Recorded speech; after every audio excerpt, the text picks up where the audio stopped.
जय हिंद दोस्तों, आपका अपने YouTube channel lost in studies में स्वागत है।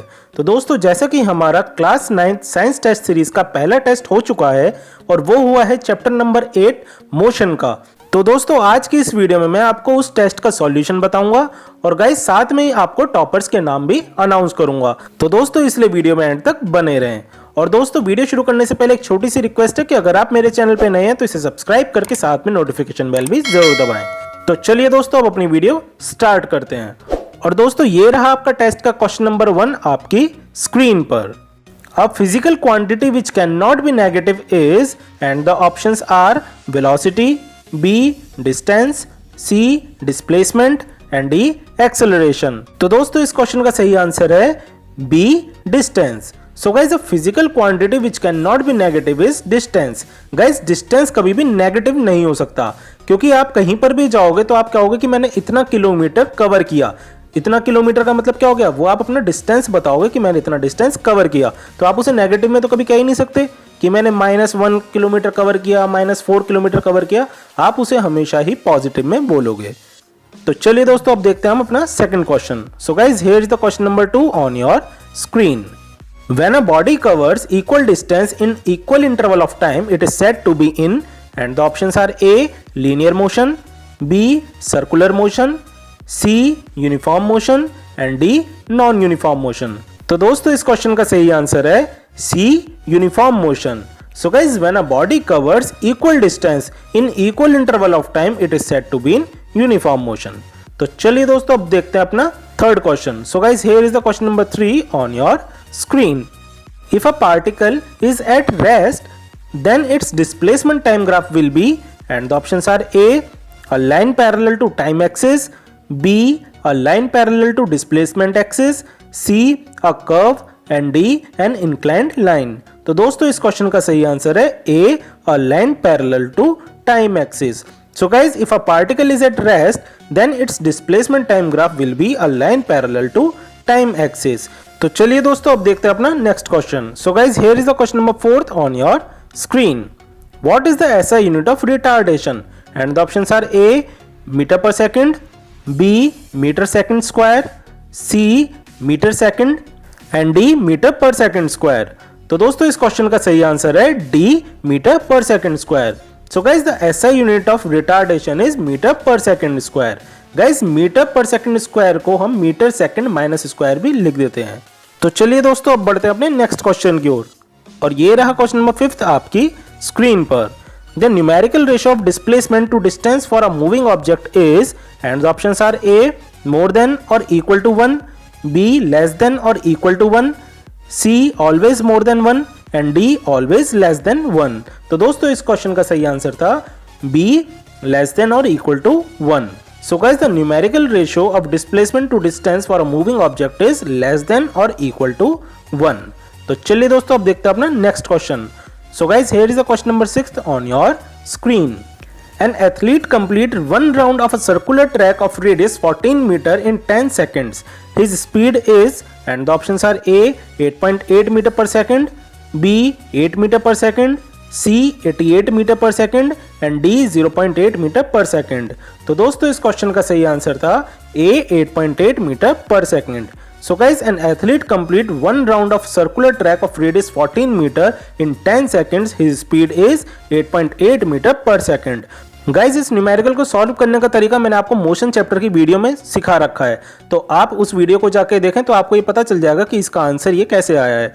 गाइज, उसमें बस डिजिट चेंज होंगी, लेकिन बाकी बिल्कुल प्रोसीजर सेम है, तो आप उससे ये समझ सकते हो कि इसका ये आंसर कैसे आया है। तो दोस्तों, मैंने मोशन वीडियो के दोनों पार्ट्स के लिंक डिस्क्रिप्शन में दे दिए हैं, तो आप चाहें तो वहां जाके भी उसे देख सकते हैं। और दोस्तों, आगे आने वाले आपको जितने भी न्यूमेरिकल्स मिलेंगे उन सबका सॉल्यूशन आपको उन वीडियोस में मिल जाएगा। बस गाइज, ध्यान रखना कि बट डिजिट चेंज होगी, लेकिन प्रोसीजर सबका सेम ही होगा, सेम मेथड से सब सॉल्व होंगे। तो चलिए दोस्तों, अब बढ़ते हैं अपने नेक्स्ट क्वेश्चन की ओर। And here is the question number 7 on your screen. Which instrument is used to measure distance covered in automobiles? And the options are A speedometer, B barometer, C odometer and D decibel meter। तो दोस्तों, इस question का सही answer है C odometer। So guys, odometer is the instrument which is used to measure distance covered in automobiles। तो चलिए दोस्तों, अब बढ़ते हैं अपने नेक्स्ट क्वेश्चन की ओर। And here is the question number 8 on your screen. The quantity that specifies both speed and direction of a moving object is called, and the options are A speed, B velocity, C acceleration and D displacement. तो दोस्तों इस question का सही answer है B velocity. So guys, the quantity that specifies both speed and direction of a moving object is called velocity. तो चलिए दोस्तों अब देखते हैं अपना next question. So guys, here is the question number 9 on your screen. In 15 minutes, a car whose speed is 40 km per hour travels a distance of, and the options are A 3 km, B 20 km, C 3.5 km and D 10 km. तो दोस्तों इस question का सही answer है D 10 km. So guys, in 15 minutes, a car whose speed is 40 km per hour travels a distance of 10 km. और guys इस question को solve करने का तरीका भी आप मोशन वीडियो से सीख सकते हैं, मैंने उसका लिंक डिस्क्रिप्शन में दे दिया है. तो चलिए दोस्तों अब देखते हैं अपना next question. And here is the question number 10th on your screen. A vector quantity has, and the options are A magnitude only, B direction only, C both magnitude and direction and D none of these. तो दोस्तों इस question का सही answer है C both magnitude and direction. So guys a vector quantity has both magnitude and direction. Guys एक होती है vector quantity और एक होती है स्केलर क्वांटिटी. स्केलर क्वांटिटी में केवल मैग्नीट्यूड होता है, उसमें डायरेक्शन नहीं होती, लेकिन वेक्टर क्वांटिटी में मैग्नीट्यूड और डायरेक्शन दोनों होती हैं. तो चलिए दोस्तों अब बढ़ते हैं अपने नेक्स्ट क्वेश्चन की ओर. And here is the question number 11th on your screen. Which of the following is the correct formula to find average velocity? And the options are A v square equals to u square plus as, B v equals to ut plus at, C v equals to displacement upon time and D vav equals to u plus v divided by 2. तो दोस्तों इस question का सही answer है D vav equals to u plus v divided by 2. Guys vav का मतलब यही है average velocity is equals to u means initial velocity plus v means होता है final velocity and divided by 2. So guys, initial velocity plus final velocity divided by 2 is equals to average velocity. तो चलिए दोस्तों अब बढ़ते हैं अपने next question की ओर, और ये रहा क्वेश्चन नंबर 12 आपकी स्क्रीन पर. If a car traveling along a straight road increases its speed by an equal amount in equal intervals of time, the car is said to be moving with, and the options are A retardation acceleration, B uniform acceleration, C non-uniform acceleration and D uniform velocity. तो दोस्तों इस question का सही answer है C non-uniform acceleration. So guys, if a car traveling along a straight road increases its speed by an equal amount in equal interval of time, the car is said to be moving with non-uniform acceleration. तो चलिए दोस्तों अब बढ़ते हैं अपने next question की ओर. And here is the question number 13th on your screen. Which of the following can determine the speed of a moving object? And the options are A slope of distance time graph, B slope of velocity time graph, C area of distance time graph and D area of velocity time graph. तो दोस्तों इस question का सही answer है A slope of distance time graph. So guys, slope of distance time graph can determine the speed of a moving object.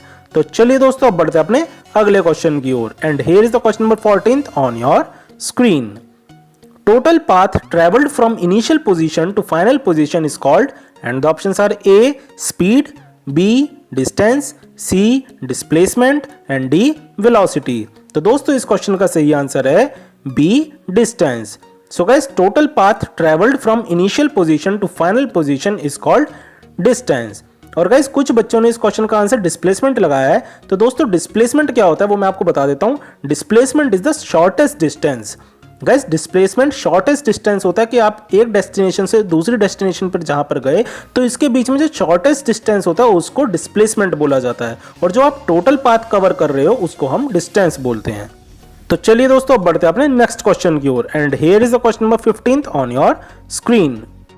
When a car driver traveling at a speed of 40 meter per second applied brakes and bring the car at 20 meter per second in next 25 seconds, the retardation will be, and the options are A minus 1.25 meter per second square, B 1.25 meter per second square, C minus 0.8 meter per second square and D 0.8 meter per second square.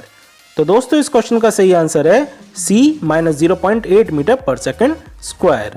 So guys, when a car driver traveling at a speed of 40 meter per second applied brakes and bring the car at 20 meter per second, in next 25 seconds the retardation will be minus 0.8 meter per second square.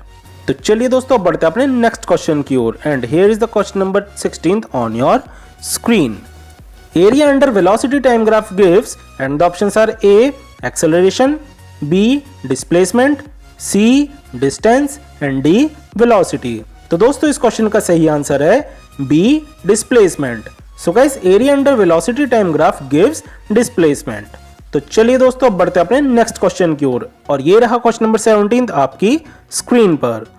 Which of the following can sometimes be zero for a moving body? And the options are A displacement, B average velocity, C distance and D both A and B.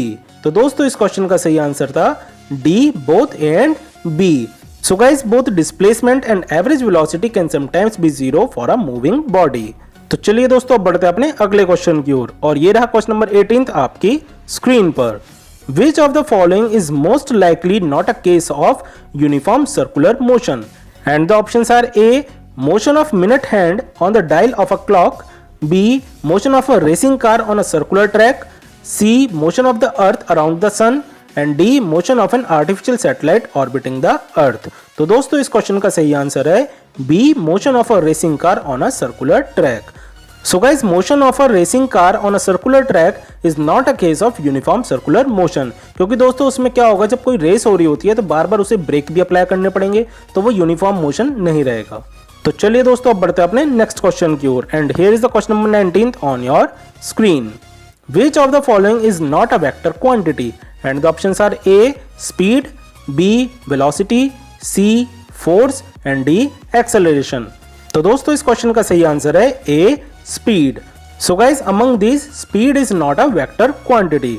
क्योंकि guys अभी आपने पहले देखा था कि vector quantity क्या होती है जिसमें मैग्नीट्यूड और डायरेक्शन दोनों होते हैं और उससे पहले एक क्वेश्चन आया था जिसमें आपने पढ़ा था जिसमें स्पीड हो प्लस डायरेक्शन हो तो उसे हम क्या बोलते हैं वेलोसिटी बोलते हैं. इसका मतलब स्पीड में केवल मैग्नीट्यूड होता है लेकिन डायरेक्शन नहीं होती. That's why it is a scalar quantity not a vector quantity. तो चलिए दोस्तों बढ़ते हैं अपने लास्ट क्वेश्चन की ओर and here is the question number 20 on your screen. A particle is moving in a circular path of radius r. The displacement after half a circle would be, and the options are A pi r, B 2 pi r, C 0 and D 2r. तो दोस्तों इस question का सही answer है D 2r. So guys a particle is moving in a straight path of radius r. The displacement after half a circle would be 2r. I hope guys इस solution video से आपके सारे concept clear हो गए होंगे और आपको सारे क्वेश्चंस का आंसर पता चल गया होगा कि इसका ये आंसर कैसे आए हैं. तो दोस्तों ये तो थी सॉल्यूशन वीडियो की बात. अब हम देखेंगे अपने टॉपर्स के नेम. तो दोस्तों इस टेस्ट में मैंने टॉप 10 स्कोरर्स के लिस्ट बनाई है जिसमें आप जान सकेंगे कि हमारे इस टेस्ट के टॉपर कौन कौन है. So guys here are the toppers name on your screen. Vaibhav Verma scored 20 marks, Vanshika Gupta score 19 marks, XYZ scores 90 marks. दोस्तों जिन्होंने भी XYZ या ABC करके अपना नाम लिखा है प्लीज ट्राई कि नेक्स्ट टाइम आप अपना रियल नेम लिखें क्योंकि गाइज इस बार तो मैंने यहाँ पे ये नेम ऐड कर दिए लेकिन नेक्स्ट टाइम मैं यहाँ पर उन बच्चों के नेम ऐड नहीं करूँगा जो अपना प्रॉपर नाम नहीं देंगे. तो चलिए दोस्तों next Vansh 17 marks, Riya Prajapati 17 marks, Mohammad Anas 17 marks, Prince Sharma also get 17 marks, Mohammad Aamir 16 marks, ABC 16 marks and last Megha S 16 marks. So guys congratulations for scoring such a good marks in the test and guys thank you so much for giving such a great response to this test. I hope guys आपको ये test series बहुत अच्छी लग रही होगी और दोस्तों आपको ये वीडियो भी बहुत पसंद आई होगी. तो दोस्तों अगर आपको ये वीडियो अच्छी लगी हो तो इसे लाइक जरूर करें और अपने फ्रेंड्स के साथ शेयर करना ना भूलें. So guys thanks for watching this video और आज की इस वीडियो में बस इतना ही. फिर मिलेंगे अपनी नेक्स्ट वीडियो के साथ.